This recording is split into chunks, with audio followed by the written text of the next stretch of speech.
So can you see that map there? Yes. Yes. So you see 28 here. So this is Waterdeep. Daggerford is down here. Down This there. is Ardeep Forest. This is the Westwood and the Crypt Garden. So 28 is where I had placed Dublin on the map. And as you can see, it's not particularly near the coast. But it would, based on the scene in the movie, I could imagine that they showed up in the movie just north of Waterdeep here, right, along the Red Cliffs. It kind of looked like that area.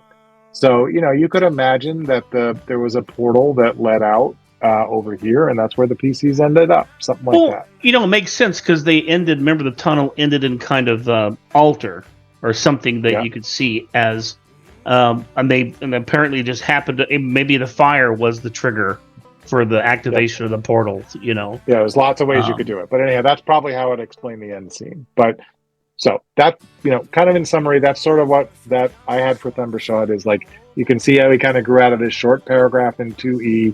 He had built off some inspiration from Ed. Lots of other great designers: Chris Perkins, Matt Forbeck, Bruce Cordell, Eitan Bernstein, lots of others, all took him and kind of added more and more to the story. You got this complex character, then they did something dramatic to him, and then there's a chance to build on some more Realms lore that Ed wrote, and all of a sudden, boom, you have this really complicated story for what started out as, hey, he's a guy who breathes fire and makes the swords hot. That's true. That's true. So how does it feel to have something you wrote such a while ago be featured? I mean, it was a feature of a good 20-minute scene or so in the movie because of the battle and everything fabulous. that happened. Yeah, I mean, it was a lot of fun, but it's like it's a shared world. The fun part of the shared world is that that while you may have had a hand, lots of other people did amazing things, right? The character that you saw in the movie was probably more a character of the 5e designers than me, right? But it started with something that I did, and it grew and it grew. Likewise, other people have started small things, and I've tried to take them and make them much bigger as well, right? Or you add to their story. Ed created the whole character of Manchun, for instance. Right. And he talked about his stasis clone. So my contribution to that was to say, let me take one of those clones and turn him into a vampire. What does that mean? Right? People can take something that somebody else did and go as long as Thanks a lot, Eric. Thanks a lot. Happy Thanksgiving. Yeah. Happy Thanksgiving. I love it. And here we go. But people can take things that other people did that, I'm sure Ed did not intend for me to do that, right? And you try and build something. And that's the fun of this shared world is you take stuff that previously people have done and you try to make it a little bit better, and then the next person comes along and they take it a little further. And what I like about Themberchaud is like it showed that each designer added a hand and they didn't ignore what came before, they just added to it. And you ended up with a really interesting story. A fabulous story, actually. I think it was personally. I thought that stole the whole movie. He was the biggest character. That's for sure. That's true. He's the biggest star. now, did you envision him that big? Well, that's what I was saying. Like I envisioned a house pet of a dragon in a gilded cage, and the logical deduction is he's going to get fat. Right. He's going to have a giant horde. And he's eventually going to get restless and power hungry, right? Because you take the traits of a red dragon and you think about the environment you put him in and you say, what's the logical conclusion? So did I write that he was a big fat dragon? No. But is it a logical extension that other people took and kept going and kept going? Yeah, I think it is. So if we take the idea that we're talking about here, that he was teleported as a guard dog, for lack of a better word, to thwart any threats of anybody trying to steal the Dracolich's treasure. Okay, because we know now that there's no Durgar in this city because we didn't see any. So we can kind of say that it's empty except for the Dracolich. So when this happens, when they chase the people away and they leave, they get teleported to the coast. Is Themberchaud going to go back to Rakkelskug now, or is he going to stay in Dunblund? I don't think he would ever go back. I don't think that the terms of it, if he made a pact with Dargoth, I don't think he's out of the pact. Yeah, but Darkoth is a Dracolich. You can't trust them. Yeah, well, you can't trust red dragons either. Bingo! I can see Doble. I can see him going. You know what? This works so well. I'm going to put you back in your cage and use you again. And then I promise. Then I promise I'll let you go. My sense is Themberchaud is done with Gracklestad. He's moved on. Now the question is, does he escape He's out of the first prison. He's into the second prison. Right. The question is, after the movie, does he stay in the second prison, or does he find a way to move on to freedom? I mean, a third prison. There you go. Well, that's an idea. So I think you should write us something about that. I will put it on the list, yeah. Yeah, put it on the list. We'll wait until after you finish working on the High Forest, right? There you go. The story of all our lives. The Realms is never done. The road goes ever on and on. But that's the good part about the Realms, Ed, is it's never done. Yeah. You know, it's everybody can make changes to it and fit it the way they want to, because I like what they did. The only thing I didn't like, the reason why I wanted to do this, was there was no explanation. If you read the wiki, it says somehow he winds up in Dunblin.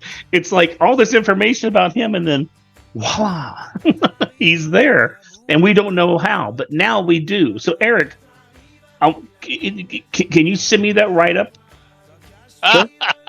No, I'm serious. I think we should make this available somewhere. I mean, if you want to do it on a DM's Guild, that's fantastic. If you're not, give it to me, and I'll see if the fans. I know the fans will want it. Maybe we'll put it over. We'll talk to Ivan about putting it over on the. That'd be great. Yeah. I think it'd be awesome, because it's perfect. I love it. You know, and there's enough there that it's still up to the DM how all this kind of stuff took place. You know, exactly.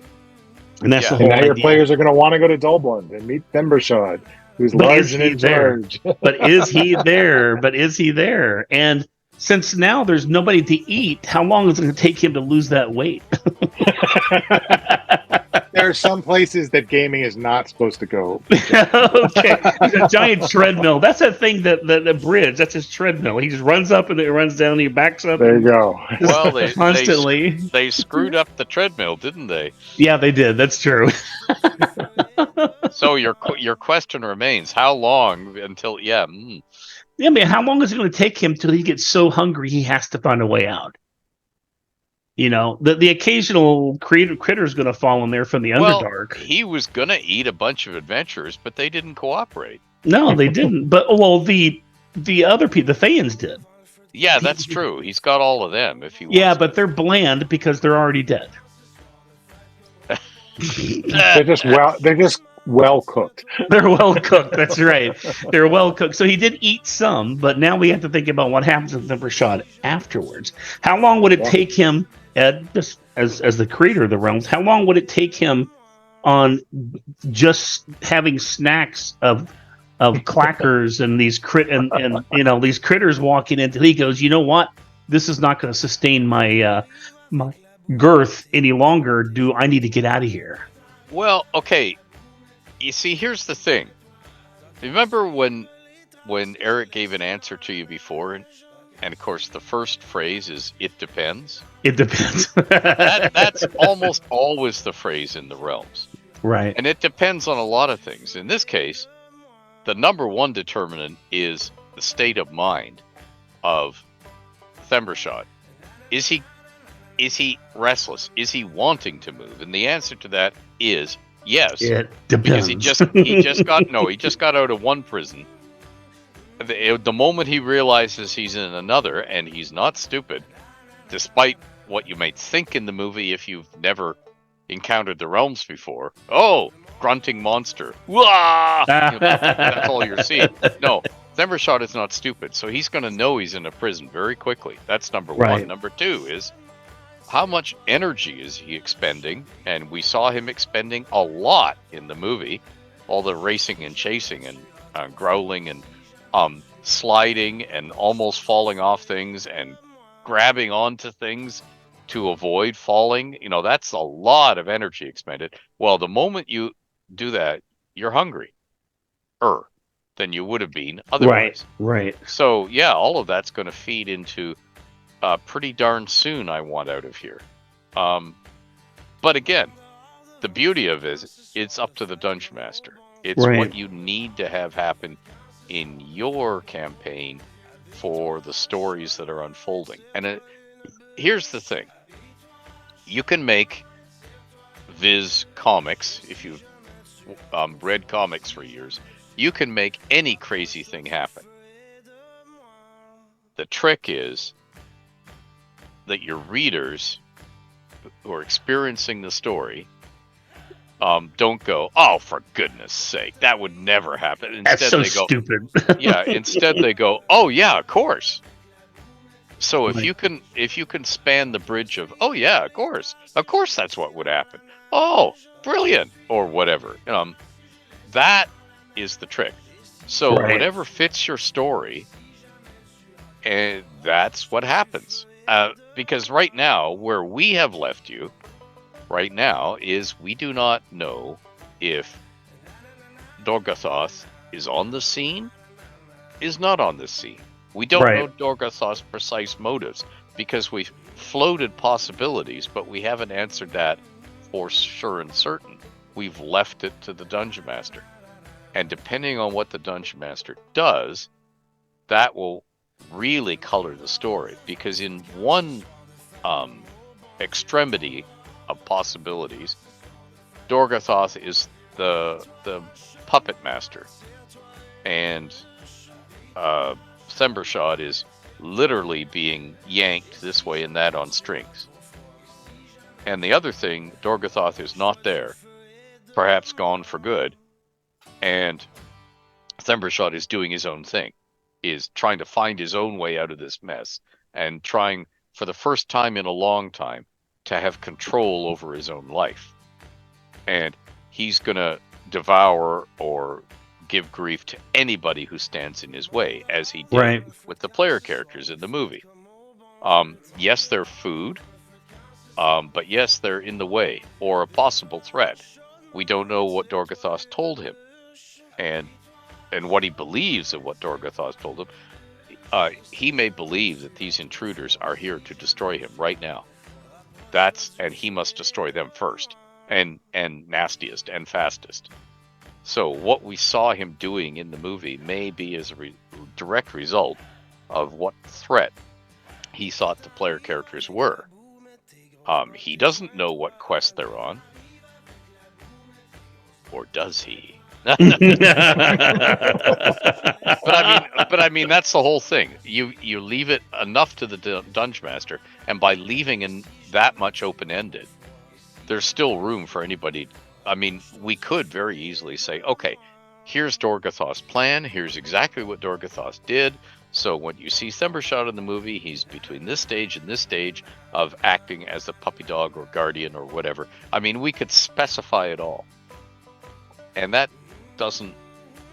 It's fun, and it ties up a loose end, and it's very satisfying for us to tie up loose ends. Right, Eric? Yes. Right. But that leaves the Dungeon Master with a lot less freedom. Right. I Eric, can throw out one more idea. I was going to say, can you hang a few more minutes? Yeah. Just because Curry's on his way over. Okay, yeah. What's the idea? Ask it, but go ahead. Yeah, I'm sorry. I didn't want you to say I have to go yet. Yeah. No, I will have to go soon, but I did have another idea to throw out there. So, one more thought to play with is when you have powerful critters like Dorgothoth, who are master manipulators, right? They aren't like just a happy puppet master with no rivals manipulating for fun. They usually have rivals, right?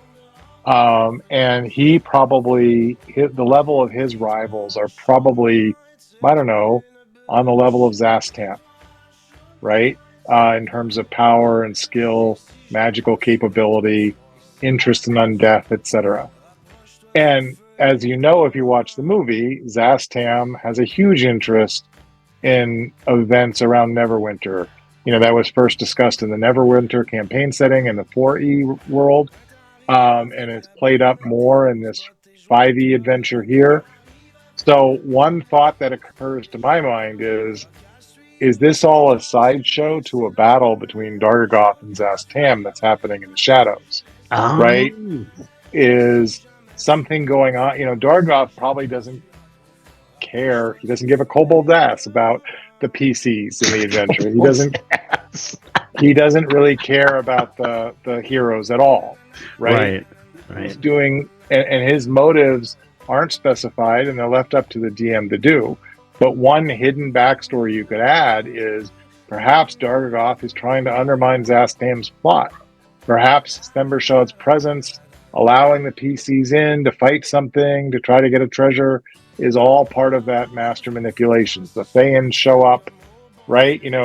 If you put it in the context of a battle between Dargagoth and Zastam that's off screen that we can't see, that gives you the motivation for lots of things to happen that the PCs don't know about, that look random, like new monsters are showing up, but they're part of that larger epic battle. So that would be another way you could take it, is perhaps there's some sort of conflict going on there. That's interesting.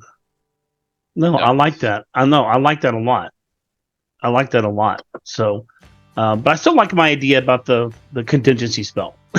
That also works, Jeff. That also works. Maybe he's out dealing with Zastam or plotting against Zastam at another location. And this, like I said, it's set up that when he appears, he's so pissed off because he doesn't know where he is, and he needs to get out. And he breaks through. I don't know how much dragons can sense other beings, Ed or Eric. Either one. Can they sense the presence of other people that close through that rock? It depends on the dragon. Right. Right. It depends is the phrase we always go to because it depends. In life, we all want surety. We all want clarity. We all want simple answers that are definitive. The realms, like real life, is too complex for that. It quite often does not allow for a simple, definitive thing. So we say it depends a lot. And you think, that's a bug. No, it's a feature. Right. It gives the DM wiggle room. Endless wiggle room. Just when you thought, and how many times in a comic book has an archvillain died only to pop up again? Right. They weren't really dead, And I love that. It's frustrating as heck at the time. Yes, we defeated such and such, only to have them pop up like a whack-a-mole. But it makes things a lot more fun in the end. Somebody's end.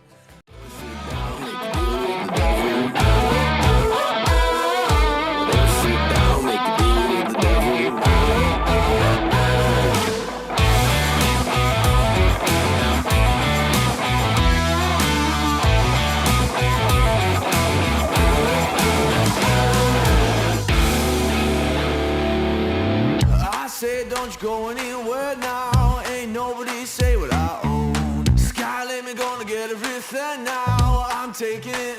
I say don't you go anywhere now. Ain't nobody say what I own. Sky limit gonna get everything now. I'm taking it. La la la la. La la la.